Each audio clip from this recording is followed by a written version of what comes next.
James Schoeffler was a U.S. Forest Service officer in Utah. In April of 2012, he was conducting a routine patrol of a popular scenic hiking trail deep in the forest. He was about halfway through his walk when he noticed a tripwire strung between two trees at the entrance of a small deadwood shelter along the trail.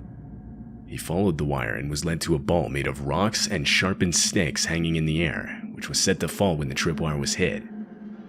After further inspection, another trap was found at a second entrance to the small shelter. This one was a bed of sharpened sticks placed facing upward in the ground. Again, a tripwire was set in front of it, which this time was pulled tight and would have forced a person to fall directly into the sticks. Police were called and informed of the dangerous and potentially deadly traps. Soon they would begin conducting interviews of hikers in the area within the last few days, and surprisingly, this would lead them to two teenagers. They would confess to setting them up, however they argued the traps were set for animals. Police would not buy this. The nature of the traps was clearly made for a person. Plus, they were set way too close to a popular hiking trail that receives a lot of traffic. More specifically, at the entrances to a small shelter, which easily would have attracted a curious child or unsuspecting tourist. In 2017, Ivan, a 30-year-old man from Russia, abruptly went missing on a solo hike in the Shatura district of Moscow. When he initially didn't come back, his family reported his absence to the police, and a search of the surrounding woods later commenced. But no results came from this search, and it was eventually called off with no findings whatsoever. Fast forward 2 years later to 2019, and a hiker in the same area called in to report the found remains of a human skeleton halfway buried under leaves.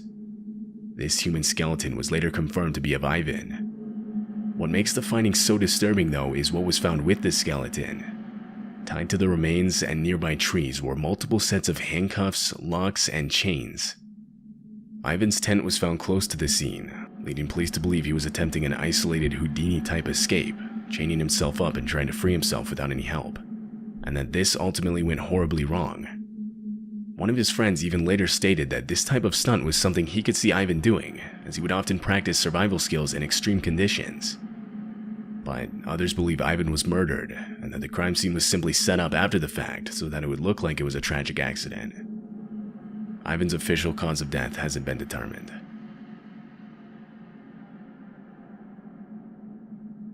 It's May of 2016. A man is walking a private forest trail in Harlan County in Kentucky.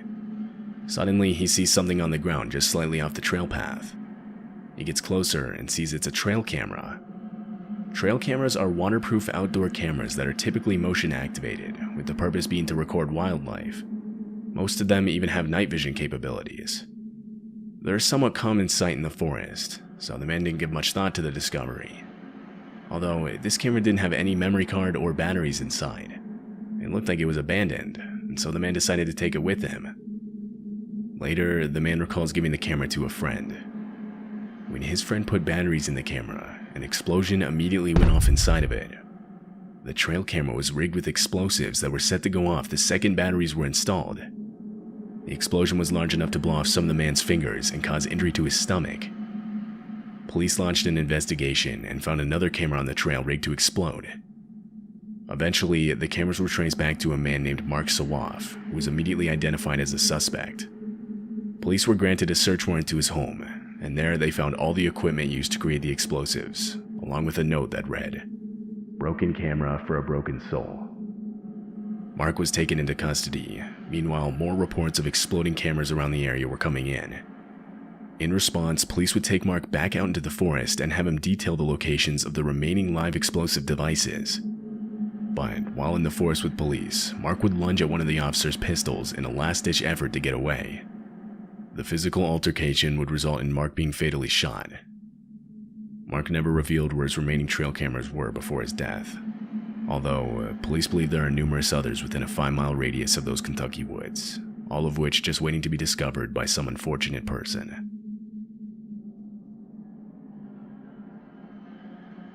In July of 1968, a group of women were at a picnic table near their lake house at Lake Michigan. They were playing cards together and having a good time when they were interrupted by an overbearing stench. It got so bad that the women began struggling to breathe, forcing them to cut their game short. They assumed a dead animal must have been nearby, and not knowing what else to do, they alerted their cabin's caretaker, Chauncey Bliss. Chauncey headed out to those woods, but instead of finding a dead animal, he followed the stench to another cabin he oversaw around half a mile away. He forced himself through the horrible odor closer towards the front door, but he quickly realized something was wrong. He noticed holes in the glass of the windows. He glanced inside one of them and saw a woman's remains lying on the floor. Behind her, he caught a glimpse of several others in the same manner. Horrified, Chauncey ran away and called the police. Police arrived at the scene, and a total of 6 bodies were discovered. It was every member of the Robeson family. No one had seen them in weeks, but the family had told others they were planning on a trip out of town, therefore no one questioned it. Police concluded that they had been killed at least a month earlier. Investigations into who could have done this didn't turn up much. There wasn't much evidence at the scene, and the family didn't have any known enemies. The most prominent suspect was an employee of Mr. Robeson, but this man would never be tried in court. Over 50 years later, it's still unknown who's responsible for the Robeson family murders.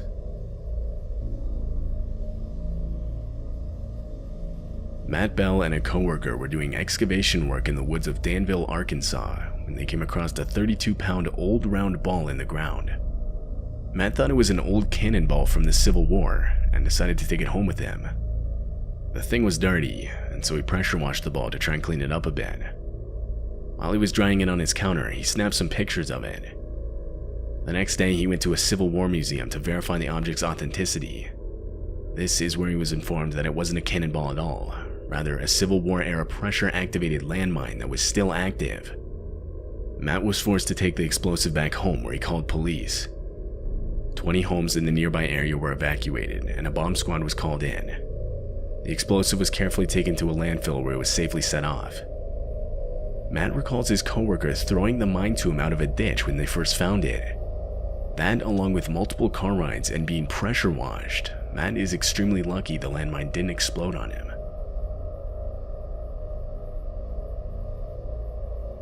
In July of 2016, a construction worker was doing routine maintenance on the right lane of a section of road on Interstate 985 located in Georgia.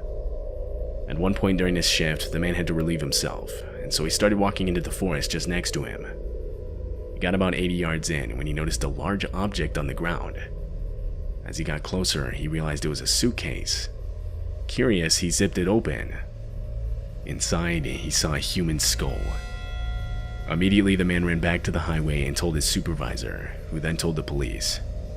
When they arrived, the man showed them to the suitcase. A full set of bones were discovered along with the skull. Later analysis would reveal them to be of a woman, most likely in her 20s or 30s at the time of death. It's assumed she died around 6 months before the discovery. Fast forward to 2019, and police now believe they've identified the woman as Jessica Mancini from Chattanooga, Tennessee. She was originally reported missing by her mother back before the suitcase's discovery. However, how she died, or who was responsible, are both still unknown to this day. In 1986, 19-year-old Christopher Knight vanished from his home in Maine to live in the woods for no apparent reason. For food, Christopher would steal from dozens of different cottages and camps around the area. During his break-ins, he would also take things like clothing, camping gear, propane tanks, batteries, and other stuff. People in the area were quickly made aware of his presence. Some even started intentionally setting out supplies for the guy just so he wouldn't break into their homes during the night. But even though his means of living were pretty well known in the area, if one thing was certain, he did not want to be found. Christopher went to extreme lengths to cover his tracks. For example, he would opt to never start a fire so that the smoke wouldn't reveal his camp's position in the woods. Winters would get extremely cold at around 10 degrees Fahrenheit, but still Christopher didn't start a fire, instead opting to cover himself in multiple sleeping bags. But as the years passed and security cameras became more common, Christopher's break-ins would eventually start showing up on security camera footage. Finally, 27 years after he left his home in Maine, he unknowingly tripped a surveillance sensor while routinely stealing food from a camp. Police were alerted and showed up to the scene. Christopher was still there, and the first human contact he had in years would be him being arrested. Police had finally found and caught the man responsible for thousands of burglaries in the area. Eventually, Christopher would show police his camp. It was filled with decades worth of stolen goods. Christopher was ultimately given 7 months in jail and 3 years probation.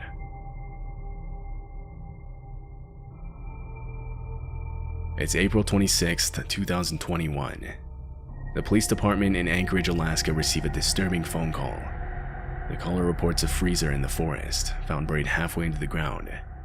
Inside of it, a body. Police rush out to the scene and from the highway are led deep into the woods where the freezer was once again located. They opened it and were able to confirm the caller's claims. A few months later, police released more information about the finding. The man inside the freezer was 67-year-old Michael Tiefteller, who had lived nearby. Police were unable to identify how he was killed. It's also unknown when he was killed. He lived an isolated life. The last time he was known to be alive was 3 years prior in 2018, so it really could have been anywhere in that time frame. Whoever did this hasn't been found, and with nothing to go off of, this case was classified as cold, essentially from the beginning.